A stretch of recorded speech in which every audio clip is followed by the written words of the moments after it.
Hello అండి, welcome to our channel. నేను మీ సిరి. ఈరోజు మనం చెప్పుకోబోయే కథ ప్రియా నీదాన్ని పార్ట్ 64. ఇక కథలోకి వెళ్ళిపోదాం. చివరి వరకు వచ్చాక నిర్ణయం మార్చుకోకూడదు. నీ పెళ్లి జరిగితే నేనెంత హ్యాపీగా ఉంటానో నీకు తెలియదు. నా సంతోషం కోరుకుంటావు కదా. నా చివరి కోరిక ఇదే. నేను పోయేలోపు నీ సంతోషం చూడాలి. నా ఆఖరి కోరిక తీరుస్తావు కదూ అని అలాగే అతని ముఖంలోకి చూస్తూ నీరసంగా అంది రాహిణి. అతను దుఃఖాన్ని ఆపుకుంటున్నట్టు దవడ కండరాలు బిగించాడు. చేసుకుంటానని చెప్పావు కదా అన్నాడతను మెల్లగా. అలా చెప్పడానికి అతడెంత కష్టపడ్డాడో అతనికి మాత్రమే తెలుసు. నువ్వు ఈ రోజు నుంచి ఇక్కడ వద్దు రిషి. ఆమె మాటలకి చిర్రున చూశాడు అతను. ఆమె తలదించుకుంది. నాతో ఉన్న బంధాన్ని తెంచేసుకోవాలి అనుకుంటున్నావా? నాకు వేరే ఒకరితో పెళ్ళి అయితే మన మధ్య ఏమాత్రం బంధం కూడా ఉండదని నాకు పూర్తిగా అర్థమైపోయింది. అతడు విరక్తిగా నవ్వాడు. ఆమె కన్నీళ్లు రాకుండా కష్టంగా ఏడుపాపుకుంది. నీ హ్యాపీనెస్ నాకు కావాలి, దానికోసం ఏదైనా చేస్తాను అంటూ ఆమె భుజాలు పట్టుకుని, ఇక నువ్వు కన్నీళ్లు కార్చాల్సిన అవసరం రాకూడదు అని చెప్తుండగానే ఆమె ముక్కులో నుంచి బ్లడ్ వచ్చింది. ఒక్కసారిగా నీరసం ఆవహించేసింది అతన్ని. రాహిణి పెదవుల మీదుగా వెచ్చడి రక్తం ఆమె బట్టల మీద పడింది. అది ఇద్దరికీ అలవాటైపోయింది కాబట్టి ఇంతకు ముందు అంత భయపడేవారిప్పుడు బాధపడుతున్నారు. ఆమె వెంటనే అది క్లీన్ చేసుకుంది. ప్లీజ్ బంగారం, స్ట్రెస్ తీసుకోవద్దు. హాయిగా రెస్ట్ తీసుకో. నిన్ను సంతోషపెట్టడమే నా ధ్యేయం. నీకోసం నేను ఇంతకంటే ఏం చేయలేను ఆమెకి టాబ్లెట్స్ అందిస్తూ చెప్పాడు అతను. రాహిణి మౌనంగా వెనక్కి వాలి కళ్ళు మూసుకుంది. ఆమె కాసేపటికి నిద్రలోకి జారుకుంది. ఆమెని ఎంతసేపు అలా చూస్తున్నాడో అతనికే తెలియదు. ఆకాశమంత పందిరి అంటారు, అలా ఉంది కళ్యాణ మండపం. ఎంతో ఘనంగా హుందాగా అలంకరించబడి ఉంది. పేరున్న పెద్దలు, పొలిటీషియన్స్, లీడర్స్, ఎందరో బంధుగణం, దాదాపు కొన్ని వేల మంది అక్కడ ఉన్నారు. ఓపెన్ ఏరియాలో కళ్యాణ మండపం, దాని ముందు వేల కుర్చీలు, మరోవైపు విందు భోజనాలు. అంత ఘనంగా ఈ మధ్యకాలంలో పెళ్లిళ్ళు జరగలేనట్టుగా ఉంది. మరోవైపు మీడియా పీటల మీద నిస్సహాయంగా కూర్చొని పంతులు గారు చెప్పినట్టే చేస్తున్నాడు. అచ్చు ఒక యంత్రంలాగా రిషి. ఆ పెళ్లిని లైవ్లో చూస్తున్న రాహిణి స్క్రీన్ మీద పెళ్లి బట్టల్లో నెలరాజులా మెరిసిపోతున్న రిషిని కళ్ళల్లో నింపుకుంటోంది. అతనికి ఆ పెళ్లి తంతు ఏమాత్రం ఇష్టం లేదన్నట్టు అతని ముఖంలోనే స్పష్టంగా కనబడుతోంది. ఎంత అందంగా ఉన్నాడో తన రిషి. రాహిణి కళ్ళు తుడుచుకుంటూ నవ్వుకుంది. రాహిణి పక్కనే కూర్చున్నారు ఆమె తల్లిదండ్రులు. అన్నీ బాగుంటే తన కూతురు అతని పక్కన అదే పెళ్లి మండపంలో ఉండేదేమో. కాసేపటికి అవనిని తీసుకొచ్చారు. కళ్ళు జిగేలుమనేలా ఆమె అందం అద్భుత రాశిలా కనబడుతోంది అక్కడున్న వారందరి కళ్ళకి. అతని కంటే 2 రెట్లు అందంగా ఉంది. రాహిణికి వాళ్ళిద్దరినీ అలా చూసి తృప్తిగా అనిపించింది. అవని దించిన తల ఎత్తలేదు. అతను కనీసం ఆమె వైపు కూడా చూడలేదు. పంతులు గారు చెప్పినట్టు ఇద్దరు చేస్తున్నారన్నమాట గాని ఎవరి లోకంలో వాళ్ళున్నారు. పెళ్లి తంతు ఒక క్షణం కూడా కళ్ళార్పకుండా చూస్తోంది రాహిణి. స్నేహితుడి బాధను చూస్తూ దూరంగా నిలబడి ఉన్నాడు మాధవ్. ప్రేమ, సోనాలి, మాధవ్ పెళ్లికి వెళ్లారు. ప్రేమకి, సోనాలికి దుఃఖం పొంగుకొస్తోంది. అవని ప్లేస్లో తన స్నేహితురాలు లేనందుకు వాళ్ళకి చాలా బాధగా ఉంది. అవని పట్ల ఒకంత అసూయ కూడా ఉంది. రాహిణిని తన వదినగా అనుకున్న రిషి చెల్లి తన అన్నయ్య భార్య వేరే ఎవరో అనుకుంటుంటే ఆమె కూడా అక్కడ ఉండాలి అనిపించడం లేదు సమీరకి. అక్కడున్న ఏ ఒక్కరికి ఏ హాని చేయలేదు అవని. రాహిణి మీద అందరికీ ఉన్న ఇష్టం, ప్రేమ అవనిని నచ్చకుండా చేస్తున్నాయి అంతే. రాధారానికి తన కొడుకు జీవితం బాగుపడుతున్నందుకు సంతోషంగానే ఉంది. ఏదో లోకంలో ఉన్నాడో రిషి. అసలు అతనిక్కడ లేడు. అందరూ చుట్టూ ఉన్న ఒంటరిగా ఉన్నట్టున్నాడు. అవును, ఇప్పుడు అతనొక యంత్రం, ఒంటరివాడు. అతని బాధ ఎవరికీ అర్థం కాదు. పంతులు గారు తాళి కట్టడానికి పిలవడంతో ఇహలోకంలో గజ్జిపడ్డాడు. రిషి పైకి లేచి తాళి చేతుల్లోకి తీసుకున్నాడు.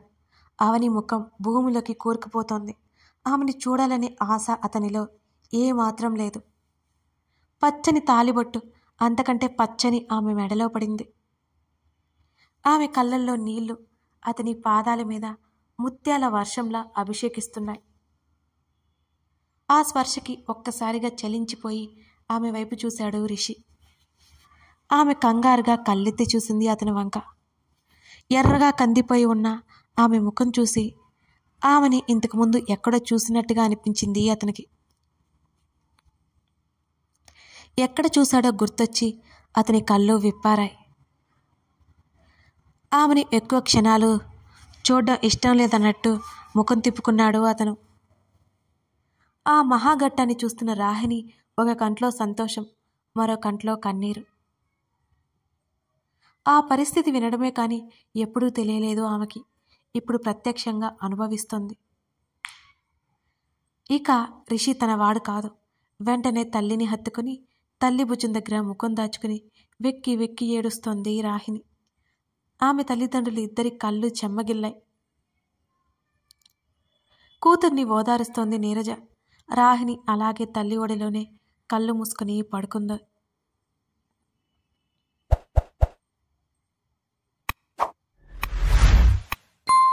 ఇప్పుడు మనం గతం నుంచి ప్రస్తుతంలోకి వచ్చాం. అలా నువ్వు నా లైఫ్లోకి వచ్చావు. నీతో పెళ్ళి వద్దు అని చెప్పాను. ఆ వచ్చే అమ్మాయిని నేను సరిగ్గా చూసుకోలేను. నా మెంటల్ కండిషన్ బ్యాలెన్స్గా లేదు. కానీ ఏ ఒక్కరూ వినలేదు అని రిషి గట్టిగా అరిచాడు. రిషి చెప్తుంటే అలాగే చూస్తున్నాను నేను. అతడి చెమ్మ గిల్లిన కళ్ళను చూస్తుంటే నా హృదయం తరుక్కుపోతుంది. అతను పడిన వేదన అతని మాటల్లో వింటుంటే అప్పటికే నా చెంపల మీద ఎన్నోసార్లు కన్నీళ్లు జారిపోయి తడారిపోయాయి కూడా. నా కళ్ళు తడితడిగా ఉండడం వల్లేమో అతను మసకగా కనబడుతున్నాడు. ఈ విధి ఎంత చిత్రమనేది. నా డైరీ రాహిణికి దొరకడం ఏంటి? ఎంతో ఇష్టపడిన అతని జీవితంలోకి నేను రావడం ఏంటి? ఇదంతా చిత్రంగానే ఉంది. అతని ముందు నా ఆత్మాభిమానం అనే పదం ఎక్కడో మరుగున పడిపోయింది. అతడు నా వ్యక్తిత్వాన్ని ఎక్కడ దెబ్బ కొట్టాడు? నాకేం గుర్తు రావట్లేదు. బహుశా అతను నా పట్ల ప్రవర్తించిన తీరు అతని మీద జాలి వలన కనుమరుగైపోయింది. అతడు అలాగే మత్తుగా పడుకున్నాడు. అతన్నే చూస్తున్నాను నేను. ఎంత చూసినా తనివి తీరట్లేదు అతన్ని. అతను అంత అందమైన వ్యక్తి అనో ఇంకేదో కారణం కాదు. బహుశా అతను నాకు ఇష్టమైన వ్యక్తి, నాకు అతి ప్రియమైన వ్యక్తి అవడం వల్లనేమో. నేను శబ్దం చేసినా అతను లేవలేదు. మెల్లిగా చేతిని ముందుకు పెట్టి వణుకుతున్న నా చేతిని అతని చేతి మీద వేశాను. అతను నిద్రలోని నా చేతి వేళ్లను పట్టుకున్నాడు. నవ్వుకున్నాను. నాకు తెలుసు అతడు రాహిణి చేతిని పట్టుకున్నట్టే ఫీల్ అయి ఉంటాడు. అయినా నాకు అదంతా అనవసరం అనిపిస్తుంది. ముట్టుకుంది అయితే నన్నే కదా అని ఏదో మూల సంతోషం. ఈ ప్రేమేంటి ఇంత చిత్రమనేది? మనం ప్రేమించిన వారు మనతో ఉంటే బాగుంటుంది. వారు మనల్ని కష్టపెట్టినా అది సంతోషంగానే ఉంటుంది. వారు పెట్టిన కష్టంలో 1% ప్రేమను చూపించి ఆ కష్టమేమి గుర్తుకు రాదు. కేవలం ఆ 1% ప్రేమ మాత్రమే గుర్తొస్తుంది. ముందుగా చైర్ల నుండి లేచి అతని వైపుకొచ్చాను. పాపం లోపలే నరకం అనుభవిస్తున్నాడు. అయినా ఇదంతా నాతో ఎందుకు చెప్పుకున్నాడు? ఇంకా గిల్టీగా ఫీల్ అవుతున్నాడా నా గురించి?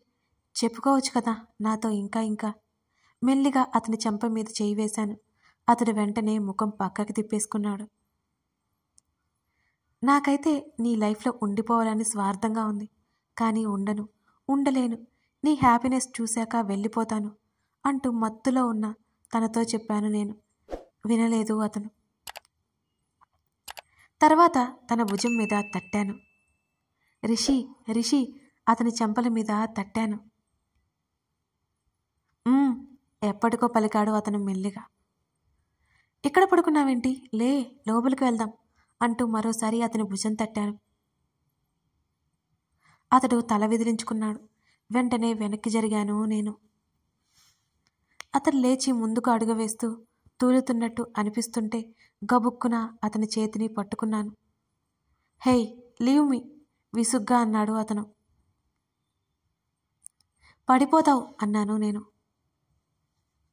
నిజమే, ఎక్కువ దూరం నడవలేక నా భుజం మీద చేతిని వేశాడు అతను. నా చెయ్యి తన నడుము వెనుక భాగంలో వేశాను బ్యాలెన్స్ కోసం.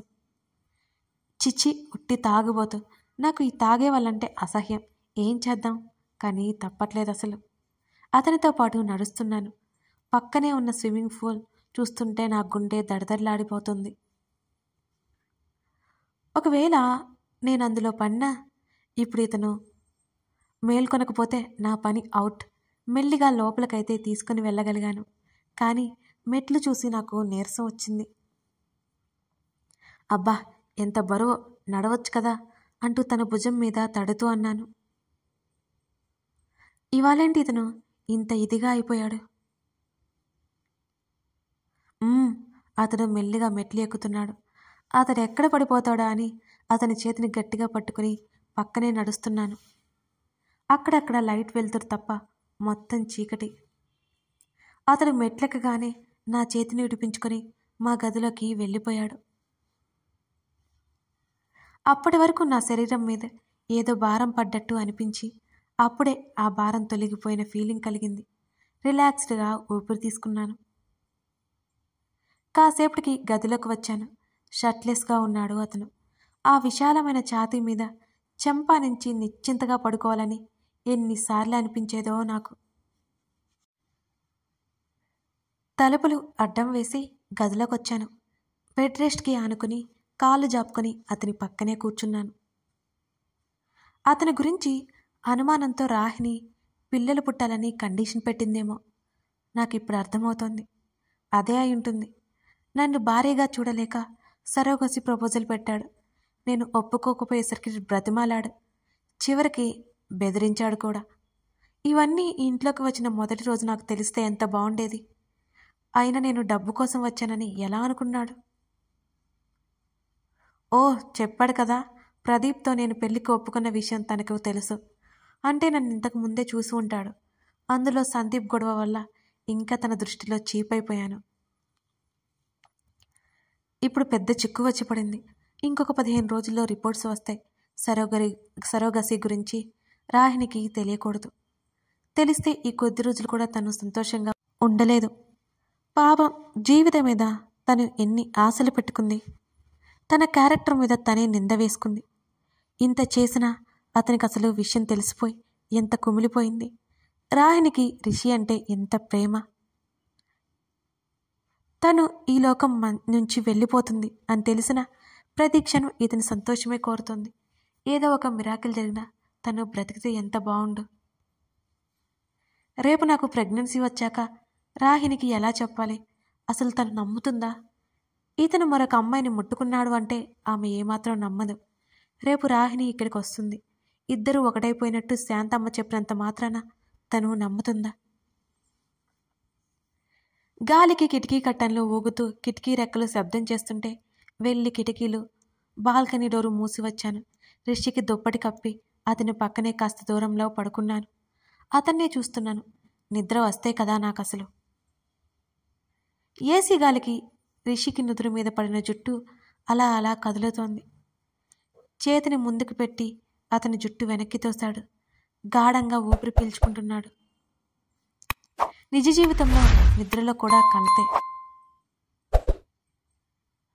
అతన్నే చూస్తూ కళ్ళు మూసుకున్నాను. నిద్ర పట్టడానికి చాలా సమయమే పట్టింది నాకు. 2 గంటల సమయంలో ఏవో మాటలు వినిపిస్తుంటే మెలకువ వచ్చింది. వెంటనే కళ్ళు తెరిచి చూశాను. వెళ్ళొద్దు బంగారం, వెళ్ళొద్దు. రిషి అప్రసన్నంగా ముఖం పెట్టి అటూ ఇటూ కదులుతున్నాడు, కలవరిస్తున్నాడు. అతన్ని పిలిచినా అతడు పలకలేదు.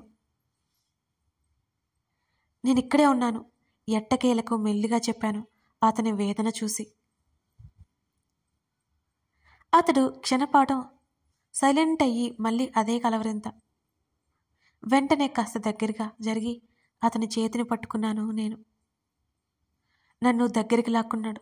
ఒక్క క్షణం అదిరిపడ్డాను నేను. బంగారం అంటూ రాహిని అనుకుని నాతో మసులుతున్న తీరు నాకు ఇబ్బంది కలిగించింది, కానీ బాధనైతే కలిగించలేదు. అతని గురించి తెలిసి కూడా నేను ఇతన్ని తప్పుపట్టడం నాదే తప్పు అవుతుంది. తన ప్రేమను బ్రతికించుకోలేని నిస్సహాయ స్థితిలో ఉన్న అతను ఒక పసిపిల్లాడితో సమానం నాకు. అతని కౌగిలిలోనే నన్ను నిద్రాదేవి ఆవహించింది. అతనికి దగ్గరగా, మరింత దగ్గరగా అతని హృదయంలో ఒదిగిపోయాను. ఏసి చలి పుట్టిస్తుంటే అతని కౌగిలి వెచ్చదనం అనిపిస్తోంది నాకు. అతని కౌగిలి ఆస్వాదించడం ఇదే మొదటిసారి, బహుశా ఇదే చివరిసారి కూడా కావచ్చు. కథ కొనసాగుతోంది. ఈ కథ నచ్చితే తప్పక లైక్ చేయండి. అసలు లైక్స్ కానీ కామెంట్స్ కానీ చాలా చాలా తక్కువ ఉంటున్నాయి. ఒకసారి చూడండి. మీ సపోర్ట్ ఉంటే కదండి నేను ఇంకా ఇంట్రెస్టింగ్గా స్టోరీస్ ఇవ్వగలను. ప్లీజ్ సబ్స్క్రైబ్ చేసుకోండి, సపోర్ట్ చేయండి. Thank you for watching this video. మరో ఎపిసోడ్తో మళ్ళీ కలుద్దాం.